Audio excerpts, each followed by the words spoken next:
Hey guys, what's going on? Joel here. So I just came home from seeing Morbius. It's awful. I'm going to do a full review soon and talk about some of the absolute terrible aspects of that film and how it makes me feel as a comic book character fan, Marvel fan, Spider-Man fan, and just overall a fan of great content. I'm just sick of being screwed over by studios that don't take the content with as much love and inspiration as the fans do. Unlike things made over there at Marvel most of the time, Kevin Feige and others really taking each character as this passion project and part of art and imagination that just transcends like action figures banging against each other. These characters, a lot of them mean a lot to some of us. I just wish some studios would start acting like that. But what's today? Well, I've just seen the film and I noticed something very interesting. So this, of course, is all spoilers if you haven't seen Morbius. I'm about to compare the trailer for Morbius that came out 4 weeks ago to the film as I saw it tonight from my recollection. So I might be a little bit wrong on a couple aspects, but I know there's a couple things in this trailer that are definitely not in the film.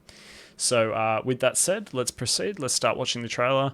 There's not going to be any audio for copyright reasons, but I'll say if anything in the audio is different. But without further ado, let's start. Okay, straight up, this scene. Come on.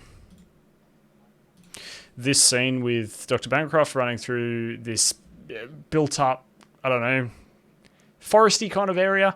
Definitely not in the film. I think in one of the other trailers we saw Tyrese Gibson's character and the other agent in this same kind of thing. There must have been a scene that took place in this kind of place. None of that is in the film. Michael Keaton isn't in the film at all until the post-credit scenes, and he never interacts with Michael. So all of this commentary about, hey, Michael, choose who you want to be, and all this, yada yada, none of that's in the film. All cut. All this is in the film. I don't know about specific shots. I don't remember that overhead shot, but I could be wrong. A lot of this is great in the movie. The ship stuff, hunting down these guys one by one, is a pretty good scene. All of this is, and was done pretty well. The first act of this movie was pretty well done. Now, the doctor who initially helped Michael and Milo, he's a great actor. He was in Chernobyl as the key scientist. He doesn't actually ever talk to Michael Morbius about what's been going on with him and what he's seen on the news. None of that enters the film. He does talk to Milo briefly about it in that apartment scene, but otherwise none of this audio was in the film. That shot isn't in the film. The bus shot, that doesn't happen in the film. This scene of the doctor speaking to Michael, none of that is in the film. It would have been great to have this kind of mentorship kind of thing going on. All cut. This interaction between Vulture and Michael Morbius, completely cut from the film. This is false advertising. None of this happens in this film. It obviously did at one point in the cut. Look, this shot's not in the film of Michael being like herded by police. But maybe there was a scene initially planned here. Now Vulture has pushed to the post-credit scene. All of this interaction that it sounds like is happening doesn't happen. Like these lines are cut together out of context, which does happen in trailers. But when this isn't actually part of the film, the audio and the visuals you're hearing, that face he makes there is when he gets in the post-credit scene, gets transported to the Venom Morbius verse, and that's a face he makes. But all of that talking that he did, that appears to have been done in this scene, none of that's in the film. Time to let go of what you used to be. There's no conversation. Vulture never talks to Morbius except for the post-credit scene. And it's very brief, and it's just about setting up some kind of Sinister Six. Full review coming soon. How dumb that is. Those lines, not actually there. What's this shot here?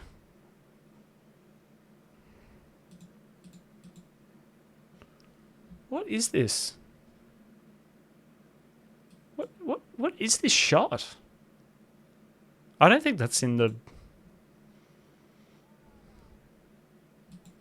That was that is fine. That shot where he hits the sign is in a different scene. That happens. This running again. This field thing never happens.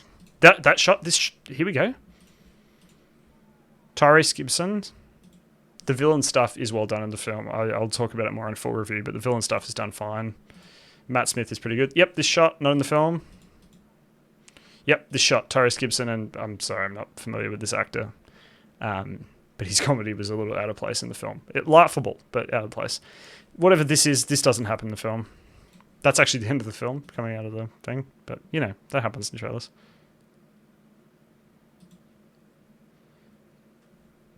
I'm so frustrated. This does happen in the film, that he puts the holy water on the thing, but there is no interaction about holy water and what's about to happen.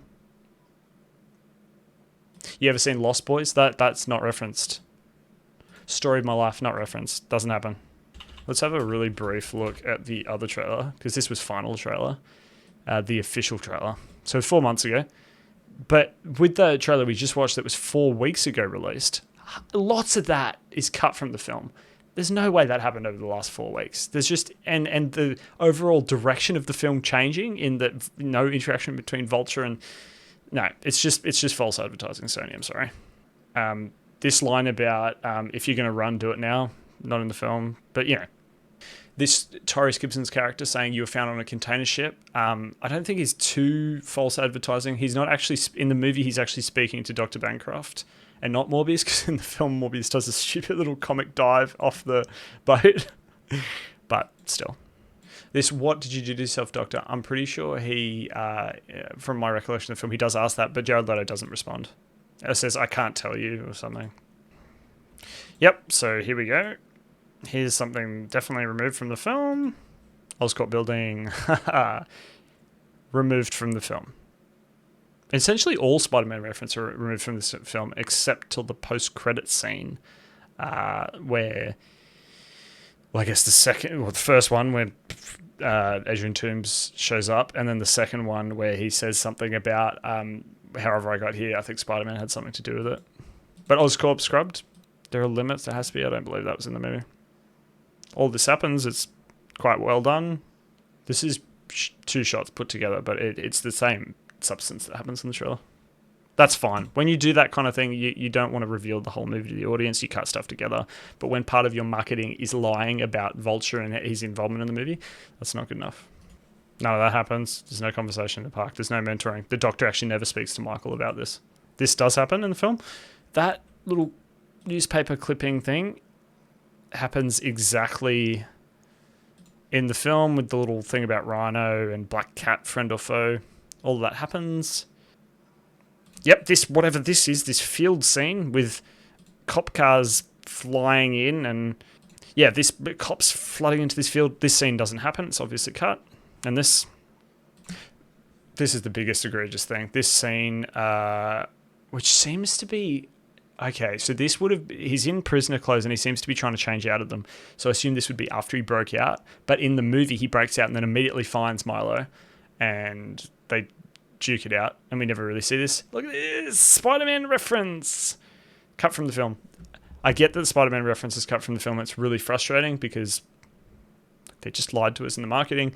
But I get this one in that him getting into other clothes and stuff, they just cut that from the film. I'm not sure if that was about runtime or whatever, but I guess this one's understandable. Some of the other references are certainly not understandable. Sony should be ashamed. Hey, Dr. Mike, none of that happens. This shot's definitely not in the film. There's no interaction between Toombs and Morbius.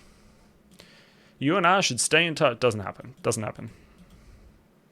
Haha. No, doesn't happen. This I am Venom joke happens, and it's kind of funny for a second. I'm just kidding. It's Dr. Michael Morbius at your service. Doesn't happen that way. They've changed the tone in that moment. He breaks all these bones in this guy's hand. Just adds to the non-likability of this character. It was just an awful thing to do. I get you're doing anti-hero or whatever, but there was no reason to do it. You're trying to make this character somewhat understandable. It just doesn't work. Wowza. So I guess I should have prefaced this with, let me show you how much of the Morbius trailer is in the movie, rather than let me show you the things that aren't in the movie. Look, it's this first trailer is definitely more indicative of the movie. The trailer they released 4 weeks ago, just shameful. just kind of brings into question the whole thing of marketing. Because you change things in trailers. Check out Eric Voss on New Rockstar's channel talking about do Marvel trailers lie. Some great discussion on there about kind of what happens in the editing process of trailers. But yeah, this wasn't just like, oh, I'm going to edit out some specific parts of this trailer to make it, to hide bits and pieces or to market the film, but the whole Adrian Toomes bit and just the lack of cohesion between things in the trailer and the movie, it's just false advertising. And what's even worse is like, if this was nothing's wrong between a trailer being different in the movie if the movie's good, but the movie's really bad. So it just adds up on top of it. I'll do a full review of Morbius soon. Thanks for stopping by, and I'll chat to you later when I watch some content that's better than Morbius, which is essentially anything except Ghostbusters 2016. Love you all.